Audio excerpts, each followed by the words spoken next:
ଗୋଟେ ପୁଅର ଜୀବନ ବାହାରୁ ଦେଖିବାକୁ ଯେତେ ବି ସହଜ ଲାଗେ, ସିଏ ବଞ୍ଚିଥାଏ ତାର ଠିକ୍ ଓଲଟା। ସେ ଯେତେବେଳେ ଜନ୍ମ ହୁଏ, ପରିବାର ତାର ବାପା ମା ସମସ୍ତେ ଖୁସି ହୁଅନ୍ତି, ହେଲେ ସେ ଜୀବନରେ ବହୁତ ଦୁଃଖ ସହେ। ଏମିତିକି ଜନ୍ମ ହେବାରୁ କଲେଜ ଯାଏଁ, ପାଠ ପଢ଼ା ଯାଏଁ ସବୁବେଳେ ଗାଳି ଶୁଣେ, ପାଠ ପଢ଼, ଇଏ କର ସିଏ କର। ପୁଣି କଲେଜରୁ 27-28 ବର୍ଷ ପର୍ଯ୍ୟନ୍ତ ଚାକିରି ପଛରେ ପଡ଼େ, ପଇସା କମେଇବ, ଘର ଚଳେଇବ।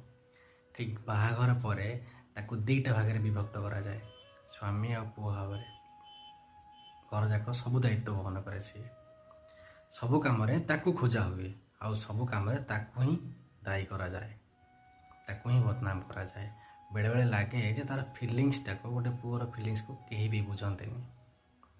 ମାନେ ଗୋଟେ ପୁଅଟେ ଖାଲି ଜନ୍ମ ହୋଇଛି ତାର ପରିବାର, ତାର ବାପା ମା, ତାର ସ୍ତ୍ରୀ, ପିଲା ଛୁଆର ଦାୟିତ୍ୱ ବହନ କରିବା ପାଇଁ, ଆଉ କିଛି ନୁହେଁ।